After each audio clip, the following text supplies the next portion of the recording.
di tanggal 1 Januari 2024 gitu ya.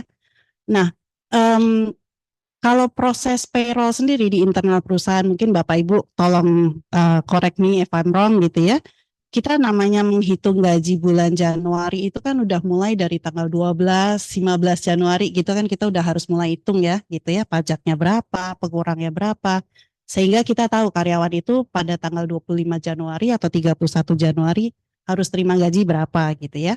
Jadi setelah peraturan keluar itu orang-orang payroll tuh hanya punya waktu mungkin sekitar 2 minggu untuk membaca peraturan dan mengerti gimana cara menghitung TER dengan betul gitu ya. Nah, tetapi at the same time ketika bulan Januari awal itu banyak sekali orang HR dan orang payroll tuh yang sedang sibuk menghitung pajak tahunan tahun 2023 karena mereka harus menyelesaikan melaporkan sebelum tanggal 20 Januari. Jadi mereka sibuk sekali gitu ya. Dan selain itu juga mereka juga masih ada beberapa perusahaan yang masih bingung dengan pemajakan atas natura. Jadi itu banyak sekali yang mereka lakukan di bulan Januari awal kemarin, di akhir tahun dan bulan Januari, sehingga ketika peraturan TER ini keluar, terus terang ya pada teriak semua gitu kan.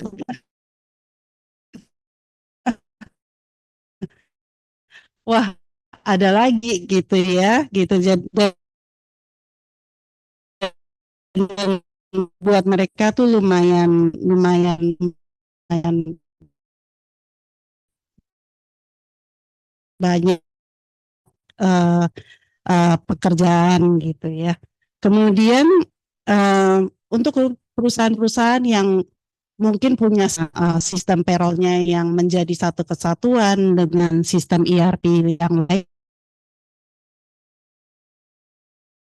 lainnya, itu dari tim payroll kan mereka harus berdiskusi dengan tim IT mereka atau ya. Nah, itu ini mungkin butuh semuanya itu sebanyak yang saya tanya ya. Biasanya untuk bulan Januari yang jelas mereka sangat manual mengerjakan perhitungan payroll ini. Nah, padahal perhitungan payroll itu uh, apa namanya sebaiknya tidak manual karena rentan dengan segala macam human error dan segala macam gitu ya. Jadi makanya itu adalah satu concern yang banyak diutarakan oleh dari pihak perusahaan. Kemudian selain perubahan di payroll sistem yang saat ini sedang berkembang juga ada juga penyesuaian atas perubahan pada sistem pelaporan. Jadi selain ada perubahan perhitungan juga kantor pajak mengeluarkan e-Dupot which is yang jauh lebih simpel ada di web itu tidak perlu pakai ISPT lagi gitu tetapi ada beberapa hal-hal kecil yang mungkin karena sesuatu yang baru kita semua harus mempelajari butuh waktu gitu ya segala macam dan itu ada beberapa situasi yang mungkin buat WP juga agak kesulitan gitu untuk mengikuti perubahan pelaporan yang baru. Salah satunya adalah saat ini sistem pelaporan ini sudah terintegrasi dengan sistemnya datanya Dukcapil. Jadi ketika kita memasukkan, pertama kita coba masukin NPWP, tersambung dengan data DJP, kalau NPWP-nya valid ya ada keluar namanya oke gitu ya. Tetapi kalau untuk karyawati yang menikah, biasanya kan kita tidak punya NPWP terpisah, kita ikut suami gitu ya. Jadi ketika database perusahaan itu memasukkan NPWP suami, yang keluar nama suami, padahal kan yang bekerja adalah si karyawatinya gitu ya. Jadi otomatis kita harus menggunakan si NIK-nya si karyawati tersebut. Nah, NIK karyawati tersebut dan namanya. Nah, kalau namanya kita salah masukkan, tidak sesuai dengan misalnya KTP-nya gitu. Nah, itu datanya nggak ketemu. Jadi kita harus benar-benar masukin gitu. Jadi bisa aja nama saya gitu, nama keren saya Irena Atmawijaya, ternyata di KTP nama saya siapa lah gitu, namanya beda. Nah, kalau saya info masih mereka nggak bisa melaporkan pajak gitu. Nah itu em, em, misalnya antara NIK dan nama itu somehow tidak tervalidasi di sistemnya DJP sehingga kita dari perusahaan tidak bisa melaporkan. Jadi apa yang harus kita lakukan itu kali ya. Pertama, mungkin si karyawannya sendiri mereka harus validasi ke Dukcapil gitu ya bahwa mungkin nama mereka salah atau gimana ya caranya supaya somehow nama itu bisa dicari dan ketika kita melaporkan SPT masa gitu ya. Tetapi kalau misalnya kita ngomongin karyawan harian, berarti kan artinya kita harus minta mereka cuti untuk supaya mereka bisa ke kantor Dukcapil membereskan masalah itu gitu ya. Jangan-jangan mereka belum selesai ngurusin masalah itu udah resign. Jadi mungkin dari sisi perusahaan gimana penghasilan yang sudah kita bayarkan ke karyawan tersebut, pelaporannya jadi gimana karena tidak bisa masuk ke SPT gitu ya. Kemudian ada juga beberapa kendala untuk karyawan asing juga yang mungkin mereka baru datang, kita baru jadi udah mulai kerja tapi belum sempat bikin NPWP gitu ya. Terus mungkin belum punya NIK juga gitu ya.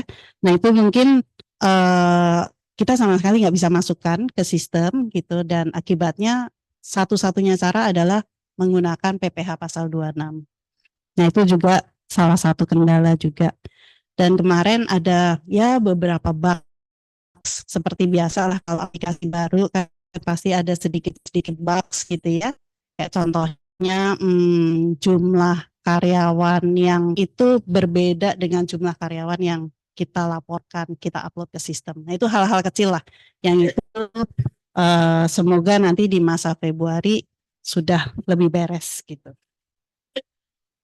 Kemudian kembali masalah bukti potong gitu ya. Nah, kalau kita sebagai karyawan harian terima bukti potong 10 sebulan oke lah masih ya kali ya. Tapi dari sisi perusahaan kalau misalnya kita punya karyawan harian let's say 100 gitu ya, masing-masing kerja 10 hari, artinya ada 1000 bukti potong yang harus kita keluarkan setiap bulannya gitu. Nah,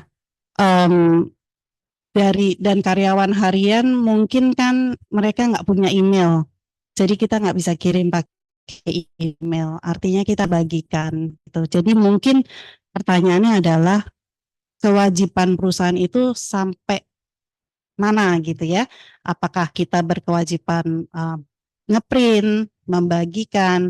Kalau misalnya kita sudah print, kita suruh karyawan datang ambil, mereka nggak ambil, kita salah apa enggak gitu ya? Mungkin itu pertanyaan-pertanyaan yang bisa tolong dibantu gitu dari DJP. Kemudian berikutnya adalah potensi kelebihan pembayaran pajak. Dari sisi karyawan, mereka kelebihan pembayaran pajak mereka nggak perlu khawatir karena kan toh at the end of the day perusahaan harus mengembalikan itu ke karyawan dulu gitu ya. Nah, kalau dari sisi perusahaan, kalau semuanya in total di akhir tahun ternyata kalau kurang bayar pajak, it's okay, kita nggak ada masalah.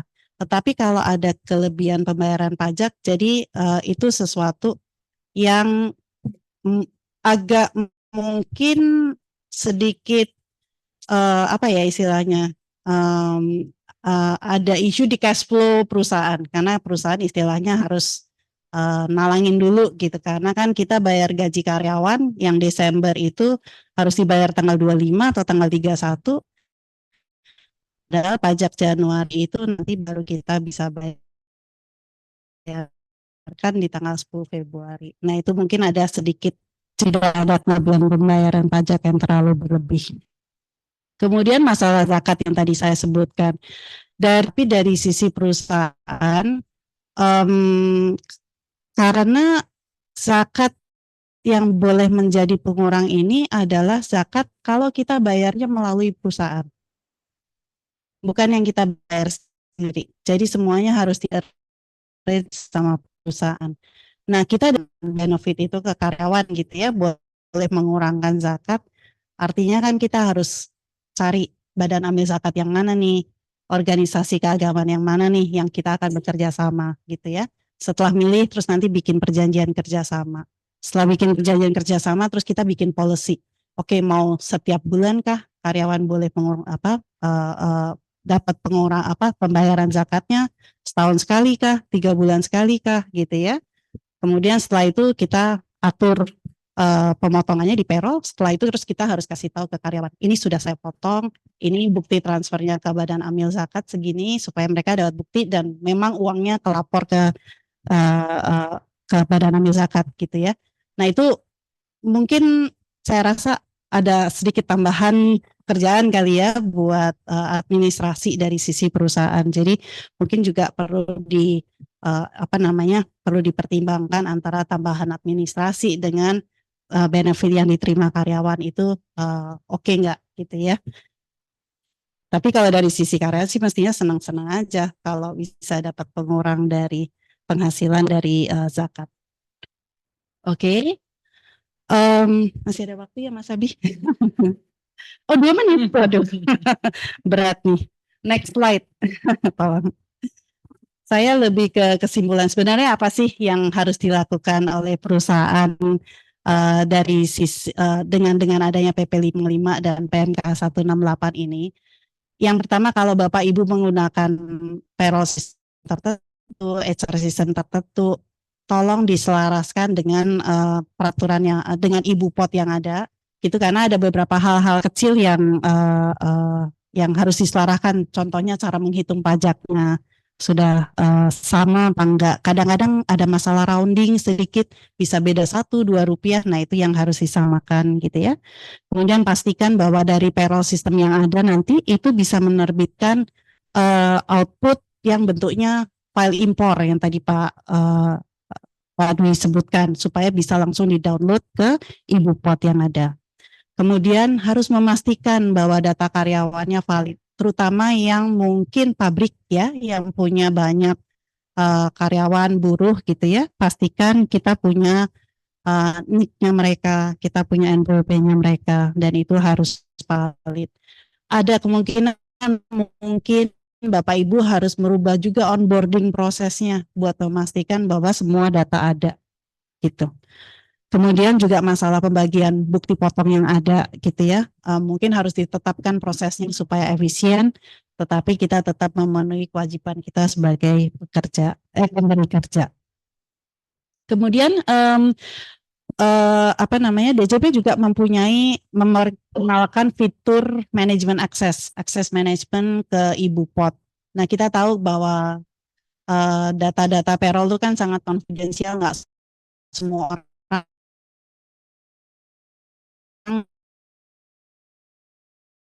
di perusahaan boleh aja yang punya akses ini, seberapa besar authority-nya itu yang harus dipelajari supaya kita tahu persis kita harus assign-nya ke siapa. Kemudian sosialisasi dengan karyawan. Saya bilang sih penting sekali ya karena memang karyawan yang tadi Pak Dwi bilang banyak informasi dari luar yang mungkin malah bikin mereka bingung gitu ya. Yang bikin mereka bingung, nggak ngerti karena kita semua nggak semua orang ngerti pajak gitu karena kan sulit gitu ya pajak gitu ya. Jadi banyak orang nggak mengerti, jadi perlu dikomunikasi dengan karyawan. Pada intinya, at the end of the day bebannya sama, nggak ada yang berubah. Ya, cuman ada selisih sedikit-sedikit di tiap bulannya, tetapi at the end of the day sebenarnya sama aja. Gitu. Kemudian mungkin gitu ya, Januari kalau misalnya bulan Desember, kan nunggu setahun gitu. Jadi mungkin perusahaan bisa mikirin apa yang Januari saya pindahin ke Desember aja ya gitu. Jadi mungkin nggak terlalu nunggu terlalu lama kan karyawannya gitu. Jadi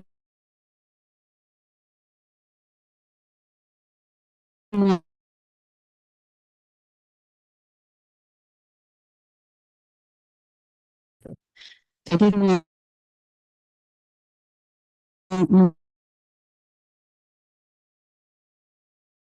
mungkin salah satu ya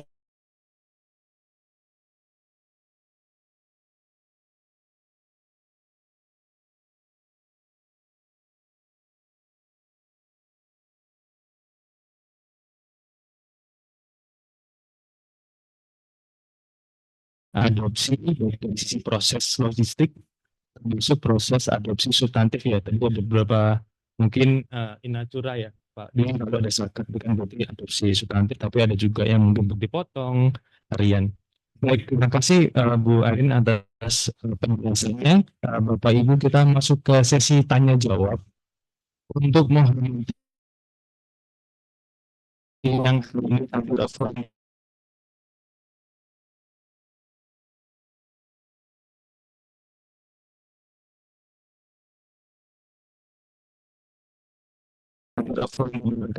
jadi ini uh,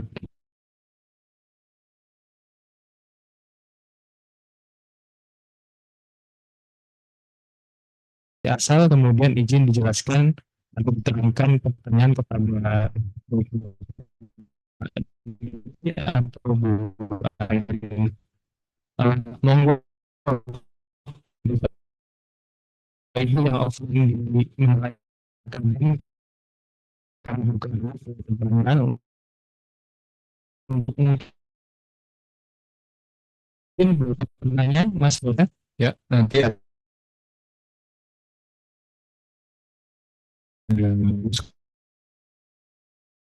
kalau ada yang bertanya yang ada apa ya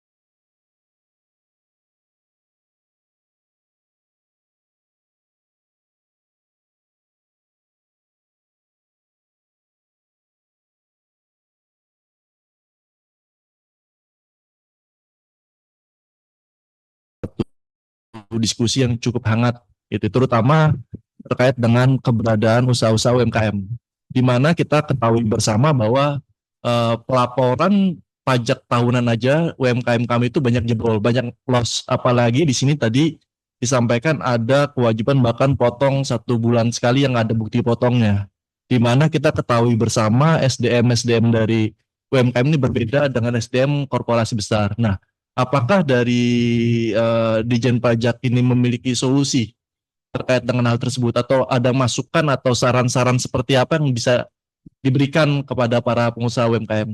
Demikian, terima kasih. Mungkin satu lagi pertanyaan, kita collect dulu pertanyaan di offline di Menara Kadin sama Mas, nama, institusi, dan kepada siapa.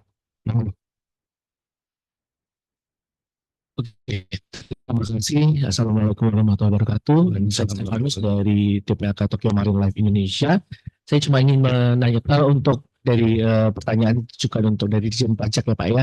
Pak, tadi loh Pak berkaitan dengan mekanisme pengembalian dari Pak. Jadi kalau misalnya kan dihitung adalah pajak, tetap dihitungnya kan pajak setahun ya Pak ya. Setahun, nanti kemudian pajak yang kita bayarkan setiap bulan sampai dengan bulan yang ke-11 begitu ya Pak ya. Nanti di bulan Desember atau di akhir tahun itu tadi dikurangi dengan pajak yang sudah kita bayarkan tadi yang bulan ke-1 sampai yang ingin saya tanyakan kalau misalnya tadi ada kelebihan bayar nih gitu ya Pak ya, kelebihan bayar kemudian kan katanya akan dikembalikan lagi ke pembayar pajak gitu Pak ya. Nah itu caranya bagaimana? Itu aja Pak. Terima kasih.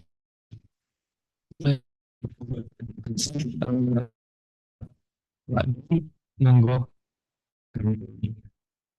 Pak Baik, mari Bapak Ibu ya. Pertama terkait dengan yang sektor UMKM ya. Ini mungkin selama mungkin jarang sekali ya Bu ya terkait pertanyaan yang seputar kewajiban wajib pajak UMKM. UMKM itu diatur bahwa siapa-siapa sebagai pemotong pajak. Andai kata memang teman-teman UMKM itu adalah sebagai pemotong pajak, begitu ya, maka ya secara prinsip hak dan kewajibannya ya tadi sudah diatur di Per 02 2024 bahwa Misalnya apakah ada katakan fasilitas, oh saya nanti tidak membuat bukti potong bulanan karena ribet ataupun karena SDM belum mumpuni dan sebagainya. Sampai saat ini belum ada aturan yang mengkhususkan teman-teman UMKM Bapak Ibu atau Pak Andre ya. Beda misalnya dulu nih, akan biasanya kan namanya BP UMKM itu kan pasti ada dalam tanda kutip insentif juga ya dari DJP misalnya. Ketika kemarin katakan kita lagi musim COVID, ada insentif nih. Atau misalnya ketika kita bicara PPh terutang UMKM, mereka cuma terutang 0,5% dan final. Kan seperti itu ya. Tapi dalam konteks kalau kita bicara, konteks sekarang terkait dengan pelaporan SPT masanya pasal 21 dan pembuatan bukti potong, belum ada pengecualian Mas. Jadi ya mungkin ya harapannya nanti Bapak Ibu ya mulai membiasakan itu mungkin ya kalau kalau dari kami seperti itu Pak. Tapi ya tadi sampai saat ini belum ada aturan khusus yang katakan memperbolehkan tadi. Oh bahwa nanti tidak membuat bukti potong dan sebagainya. Artinya selama memang dia sebagai pemotong itu ya berarti kewajibannya masih mutlak lah. Kalau saya bilang seperti itu Pak Andre saat ini. Iya. Monggo. Oh, silakan kalau tapi izin 1-2 menit untuk melanjutkan doa. Sorry, Pak. Baik Pak, terima kasih masukannya. Memang kenapa menjadi concern kami dari Kadin DKI Jakarta, karena pada prinsipnya ketika satu peraturan yang berlaku dari hukum positif yang berlaku dan itu mengikat semua orang. Dan ini jangan sampai keberadaan dari PP ini justru membebankan. Kenapa? Karena nanti ada sanksi bagi para pelaku UMKM. Dan kita ketahui bersama, bukan satu rahasia umum lagi bahwa mereka itu sangat lemah di bidang administrasi. Demikian, terima kasih Pak. Terima kasih. Izin Pak Doni, seperti adopsi tadi Pak ya. Kita masih dalam proses adopsi, mungkin dari suara penegakan sanksinya mungkin bisa dipertimbangkan secara lebih bijak. Mungkin itu Pak suara. Saya coba merasa dari suara Pak. Siap. Yang kedua mungkin Pak izin untuk pertanyaan dari Yang kedua ini menarik Bapak Ibu ya. Menarik. Ternyata memang kalau kita bicara dalam praktiknya ini kan bahwa kan kalau kita lihat di PMK 168 bahwa sangat dimungkinkan ketika tadi katakan penghitungan bulanannya menggunakan TER, kemudian nanti tahunannya katakan ataupun di akhir masanya nanti menggunakan katakan PPh pasal 17 yang umum nanti akan menjadi lebih bayar kan seperti itu. Sebenarnya Bapak Ibu kalau kita lihat literally by peraturan sebenarnya ya simpel ya pengembaliannya. Artinya sebenarnya tadi seperti disampaikan Ibu Irian tadi, ya sebenarnya untuk pegawai itu Bapak Ibu ya, ya sebenarnya simpel aja. Yang penting nanti dia mendapatkan bukti potong katakan 1721, A1-nya berapa gitu ya. Ini nggak harus di akhir tahun ya. Even dia katakan resign di mana, atau katakan di Februari dia resign. Berarti nanti kan pasti dia mendapatkan 1721 A1. Iya, untuk masa ini. Baru nanti pasti akan ada yang lebih bayar dari pembayaran di Januari. Ya prinsipnya bahwa kewajiban dari pemberi kerja untuk mengembalikan kelebihan bayarnya. Nah, yang jadi menarik sebenarnya adalah bagaimana mekanisme pemberi kerja tadi untuk mempertanggungjawabkannya dalam administrasi pelaporan SPT-nya. Dan seperti itu. Itu yang menarik Bapak Ibu. Menariknya gini. Seperti saya sampaikan Bapak Ibu tadi mungkin belum saya sampaikan bahwa memang tadi Ibu Erin juga sempat meng-highlight bahwa memang kalau boleh saya menyimpulkan tadi Ibu sebenarnya ini menyampaikan bahwa aplikasi e-Bupot ini belum terlalu sempurna. Itu maksudnya kalau boleh saya meng-highlight itu ya bahwa masih banyak hal-hal yang harus kami perbaiki. Salah satunya ya tadi termasuk terkait tadi pembuatan bukti potong yang tahunan pun itu ya.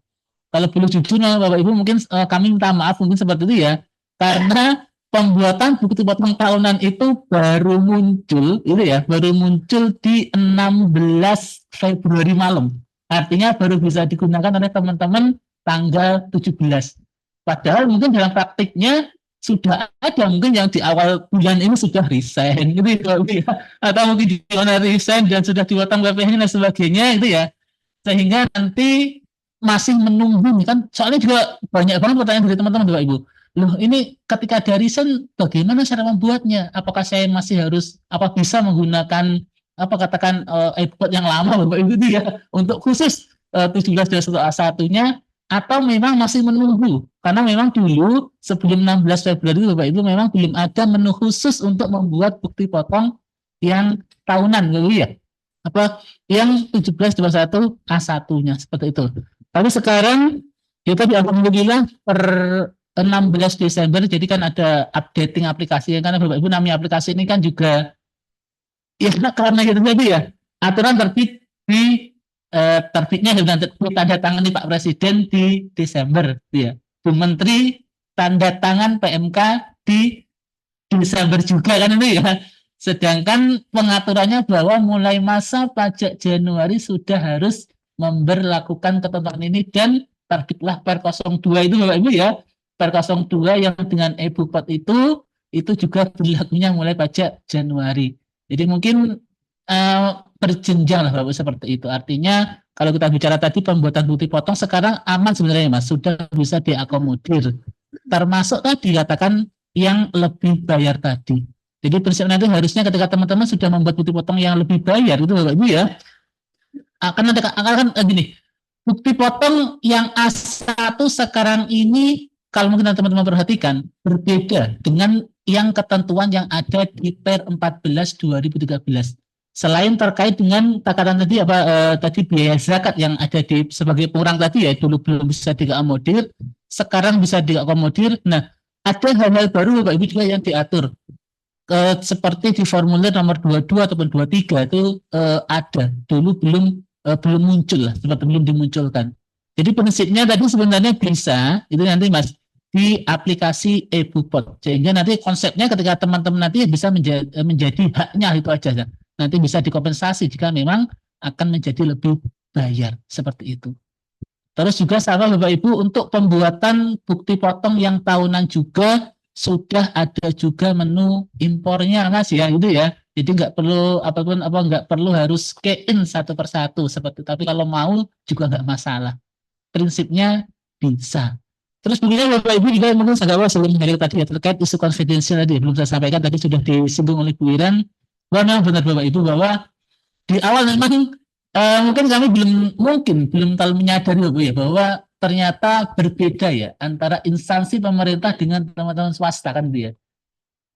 Aplikasi e-bupot ini Bapak Ibu dulu atau sebenarnya sudah digunakan oleh teman-teman instansi pemerintah gitu ya. Namanya aplikasi e-bupot instansi pemerintah yang 21 ataupun yang unifikasi kan gitu ya. Jadi dulu belum ada yang namanya ataupun tidak ada isu konfidensial ya karena bendahara mutlak sebagai pemotong pajak dan perlu saja tahu berapa penghasilan yang bersangkutan dia. Tapi ketika kita bicara dalam ruang lingkup katakan swasta korporasi ternyata ada pembagian gitu ya bahwa yang boleh mengetahui katakan namanya penghasilan dari pegawai itu mutlak dari HRD itu ya. Artinya katakan teman-teman tax pun nggak boleh tahu berapa gaji berapa awan seperti itu. Nah sedangkan dulu kan aplikasi juga belum menyediakan itu. Artinya bahwa yang dikasih akses hanya sebagai perekam utama kan itu ya. Jadi si pemilik akun dalam hal ini siapapun yang bisa login akun bisa mengetahui nih berapa penghasilan Bapak Ibu yang ada di aplikasi itu dulu. Tapi sekarang ya tadi dengan berbagai macam pertimbangan, masukan-masukan dari pihak berbagai pihak Bapak Ibu ya, akhirnya sekarang sudah ada yang namanya konfidensial. Nanti syaratnya bahwa teman-teman tadi dikatakan HRD itu berarti nanti harus ditambahkan dulu di aplikasinya sebagai user perekam seperti itu. Jadi nanti jadi data bukti potong di atas gaji ataupun apa tadi hanya bisa diakses oleh si perekam tadi. Teman-teman keuangan nggak bisa, perekam lainnya pun juga nggak bisa seperti itu. Jadi insya Allah sudah aman Bapak Ibu seperti itu. Siap, terima kasih Pak Adu. Mungkin salah satu key takeaway-nya adalah website ini atau web-based application ini memang masih dalam proses pencarian. Jadi masih in progress. Application masih final ini masih berapa? 1.2. 1.2 kapan Pak? kita tunggu saja Mas Abi. Siap. Jadi mungkin kita adalah bahwa ini karena web-based justru mungkin bisa menjadi tolak ukur dalam terus mengembangkan Mbak ya, ada dan segala macam. Untuk yang di offline kita akan mulai izin pada kita mulai untuk sedikit sudah masuk dari online. Kami coba filter dulu Jadi ada dua topik nih, ada yang logistik, ada yang substantif. Nah, kita akan coba, dan juga ada beberapa yang secara tidak sengaja coba boleh ada di barusan. Jadi kita akan coba foto sebentar, mohon izin Bapak Ibu masih masuk. Mungkin ini yang paling agak ke panjang ini Pak. Izin Pak.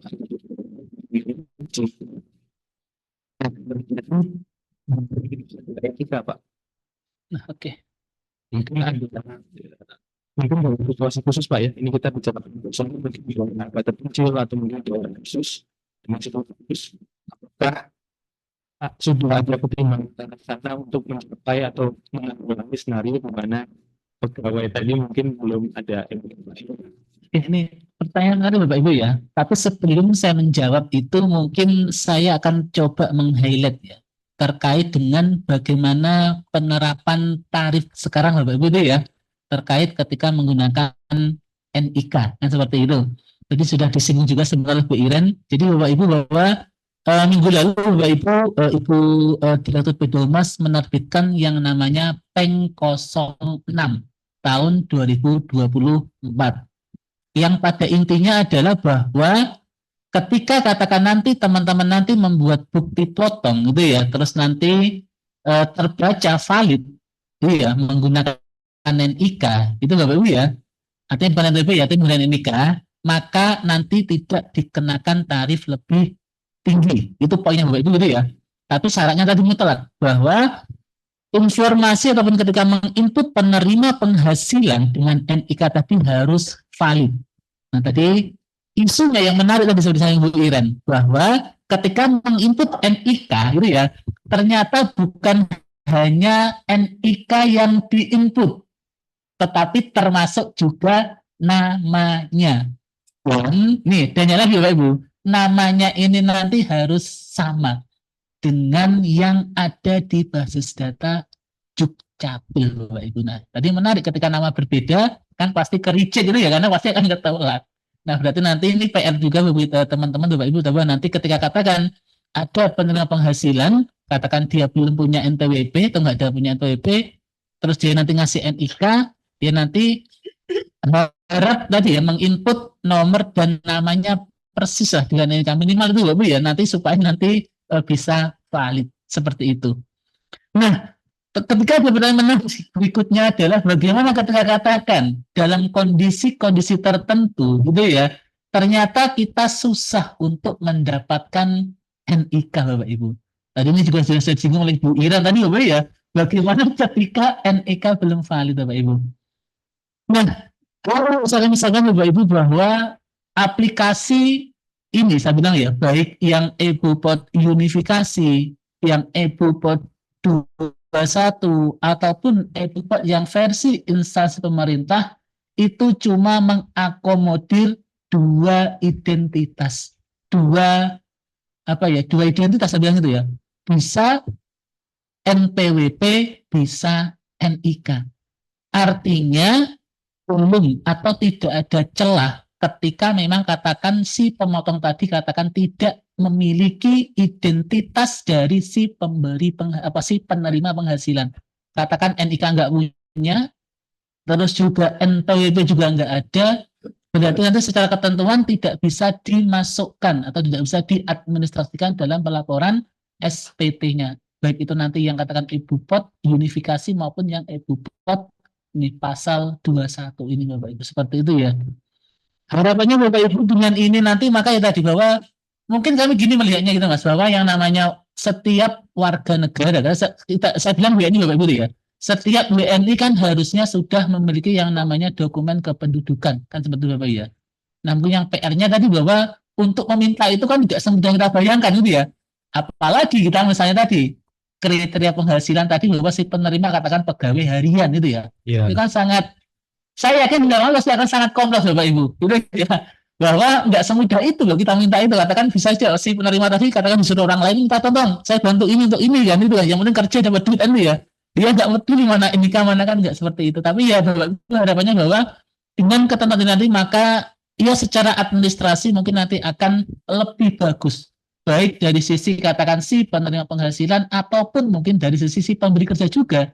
mungkin ketika seperti nanti bahwa ada mitigasi juga bagi pemberi kerja, bahwa nanti ketika sebelum memberikan penghasilan itu ya harus diidentifikasi dulu siapa sih mereka yang menerima gitu ya, karena masuk identitasnya, nggak harus NPWP, NIK saja sudah bisa seperti itu. Mungkin itu apa ya, memang masih perlu habituasi Bapak Ibu ya, perlu penyelesaian, tapi harapannya nanti kita mengarah ke sana itulah. Kita mengarah ke sana supaya nanti ya memang administrasi nanti bisa berjalan dengan lebih baik lagi seperti itu. Siap. Terima kasih Pak Dun. Berarti mungkin pesannya adalah ketika ada pelaku usaha yang hendak meng-hire begitu ya, baik pegawai tetap ataupun harian, maka proses onboarding juga paling tidak meminta NIK lah begitu ya. Jadi kalau dari Pak Dun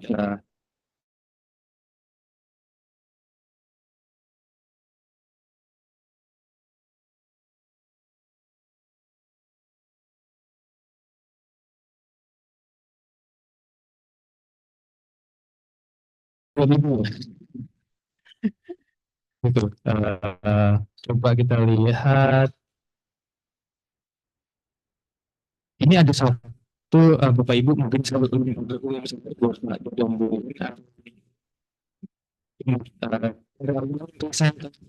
tahun itu mungkin ada observasi atau ada pandemi Pak dulu yang tetap gitu ya, di tengah tahun itu apakah nanti tadi mungkin nyambung ke pertanyaan di offline tadi, kalau kurang bayar lebih bayar akan direkonsiliasi di ibu pot atau itu berbeda, itu apakah sudah dalam proses ini Pak, proses diskusi gitu Pak, untuk melihat skenario tadi di lapangan.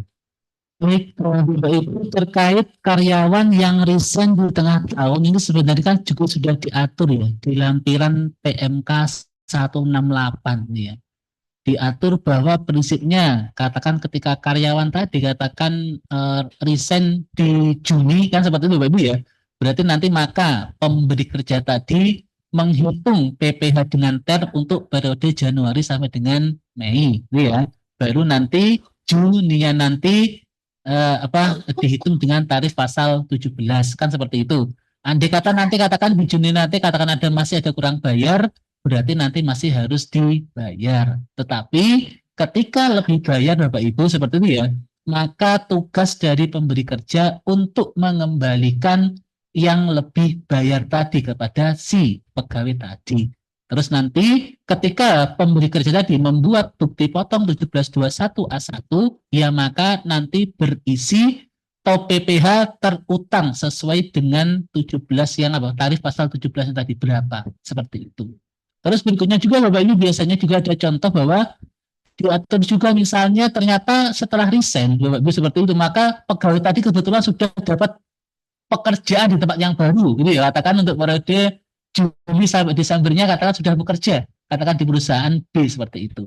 Maka nanti perusahaan B nanti Bapak Ibu, maka untuk periode Juli sampai dengan November nanti menghitung pajaknya dengan TER gitu ya. Sedangkan yang untuk Desembernya nanti dengan mekanisme yang umum pasal 17. Nah, yang menariknya adalah bahwa bagaimana perusahaan B tadi menghitung pasal 17-nya.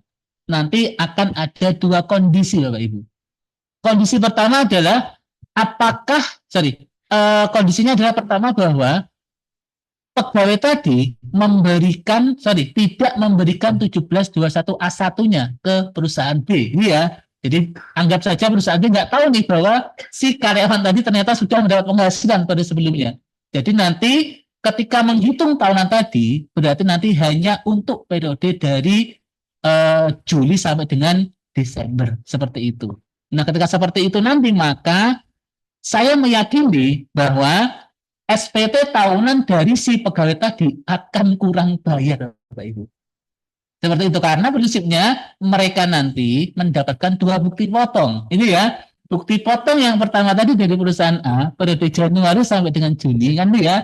Sedangkan bukti potong yang kedua adalah dari perusahaan B periode Juli sampai dengan Desember. Terus nanti kan harus dihitung manual lagi, disetahunkan dan sebagainya. Terus mengapa kurang bayar? Ya prinsipnya yang PTKP kan hanya satu Bapak Ibu, sedangkan kalau 20 potong ada 2 PTKP. Itu saja nanti bisa menyebabkan kurang bayar. Belum lagi kalau ditambah penghasilannya. Bisa nanti itu jika pegawai tadi tidak menyampaikan bukti potong dari tempat kerja yang lama. Tetapi andai kata orang tadi, pegawai tadi memberikan bukti potong dari tempat yang lama, maka kewajiban dari pihak perusahaan B yang baru tadi mengkalkulasi ulang lagi. Jadi untuk penghasilan tahunan tadi ya sama, berarti penghasilan yang dari Januari bukti potong yang sebelumnya tadi ditambah periode Juli sampai dengan Desember. Nanti ketemu beberapa PPh terutangnya Bapak Ibu, terus nanti dikurangi ya tadi PPh terutang dari 1721 A1 dikurangi dari TER tadi ya, TER untuk periode Juli sampai dengan November, baru nanti ketemu PPh yang terutang di masa Desember. Terus nanti teman-teman perusahaan tadi yang membuat bukti potong 1721 A1 di mana nanti berisi ya tadi penghasilan yang sudah mencakup dari perusahaan yang lama tadi. Jika case seperti ini, maka nanti saya meyakini ketika teman-teman pegawai tadi melaporkan SPT-nya, maka nanti akan menjadi nihil Bapak Ibu. Selama ya tadi tidak ada penghasilan lain, artinya hanya bersumber dari tadi bukti potong tadi, seperti itu. Idealnya tadi Bapak ketika ada teman-teman resign kerja baru, ya udah tolong kasihlah bukti potongnya tadi Bapak Ibu, supaya juga enak nanti bahwa pegawai tadi tidak perlu tadi menghitung ulang dan harus bayar. Kan bisa gini Bapak Ibu ya, artinya kan walaupun sebenarnya intinya sama ya, artinya PPh terutang sama, kan mungkin akan beda. Ketika katakan nih, ketika menggunakan ketika dipotong oleh pemberi kerja dan harus tersendiri, itu sepertinya secara psikologis mungkin beda Bapak kan ya. Artinya ketika dipotong ya wes lah memang segitu PPh-nya kan ya. Tapi kalau harus store sendiri dan nanti melalui SPT tahunan itu ya, waduh, iya kan secara psikologis akan beda saya melihat Bapak seperti itu. Jadi daripada seperti itu ya udah kasih bukti potong tempat yang lama nanti ke perusahaan yang baru. Jadi supaya SPT juga enaknya jadi nihil kan itu kan. Bukan kurang bayar seperti itu. Siap. Seperti Pak. Sebentar. Tapi kalau kita bicara sebenarnya di tengah tahun kan pasti bukan tahun ini saja. Mungkin sudah bertahun-tahun terjadi. Mungkin kalau Bu Iren bisa sedikit membagikan observasinya kalau kita bandingkan dengan sistem pengaturan atau mungkin kemarin dengan di peraturan, mungkin dari sisi observasi umum saja Bu, kira-kira ini bedanya nih, mungkin itu Bu. Sebenarnya selisihnya menurut saya nggak terlalu besar karena selama ini memang kalau karyawan berhenti di tengah tahun. Jadi saya balik lagi sedikit. Kalau dulu ketika perhitungan PPh 21 yang lama, memang itu kan dari gaji sebulan, kemudian disetahunkan dulu, dihitung pajaknya dan segala macam gitu ya. Dan jadi dianggapnya karyawan itu bekerja selama setahun. Ternyata kalau dia bekerja hanya let's say 5 bulan, maka penghasilan dia hanya dihitung sebagai 5 bulan dan bisa jadi itu mungkin kenanya cuman bracket yang rendah aja gitu. Kemungkinan lebih bayarnya tuh sangat besar gitu. Dan ketentuan lama dan ketentuan baru sama. Kelebihan bayarnya pasti akan lumayan dan itu harus dikembalikan. Jadi sebenarnya nggak terlalu beda jauh sih Mas. Sebenarnya kita berangkat bahwa secara objek tidak berubah. Iya, objeknya Saja mungkin mungkin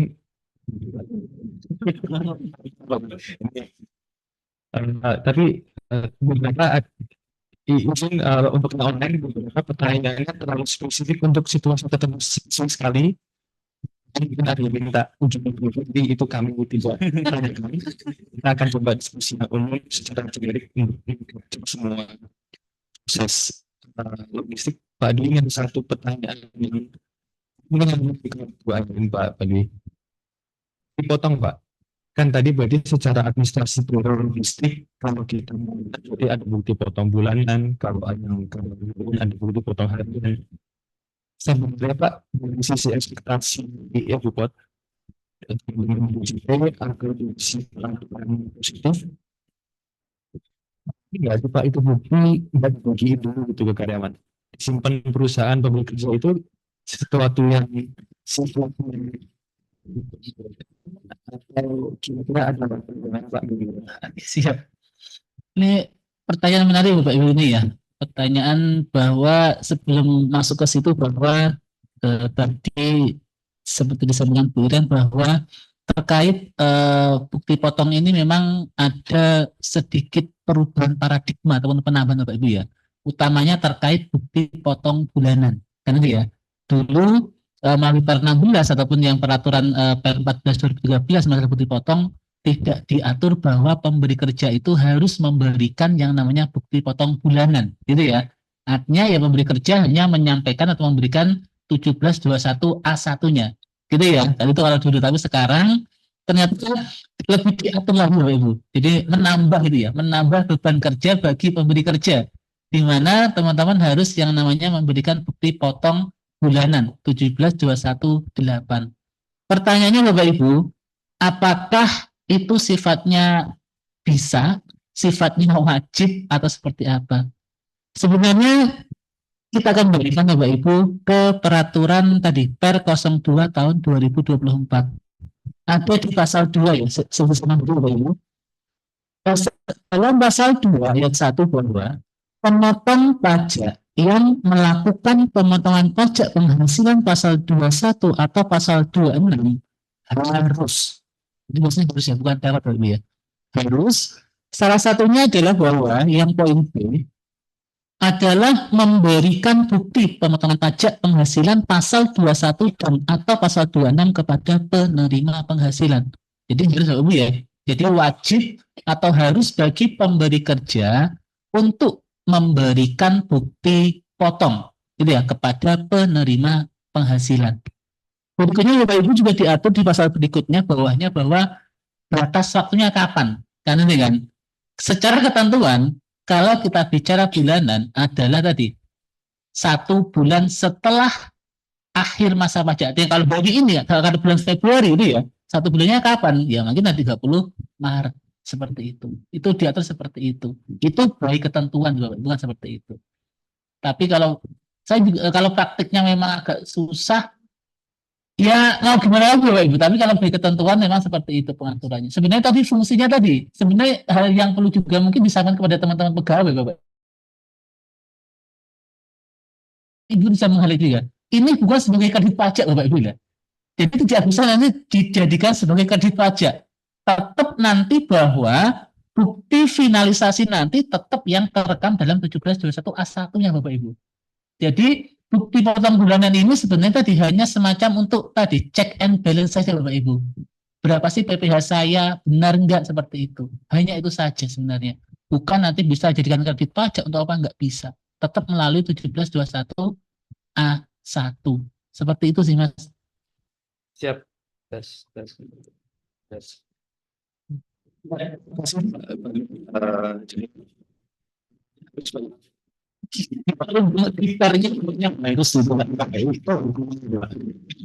Bukan dapat itu yang namanya.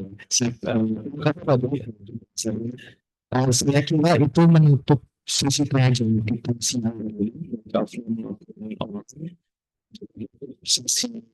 sosialisasi kita bisa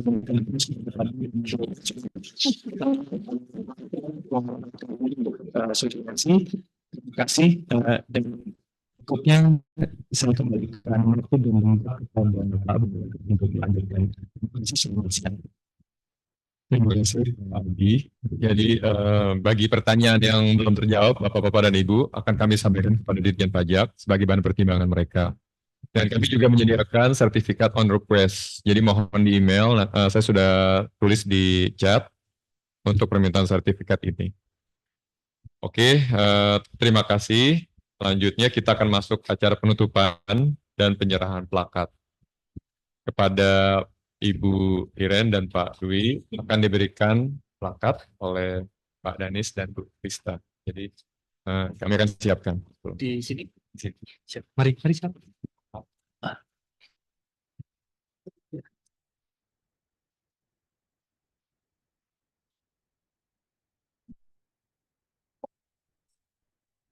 Bapak-bapak Ibu jangan pulang dulu ya, nanti akan ada makan siang.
Foto bersama?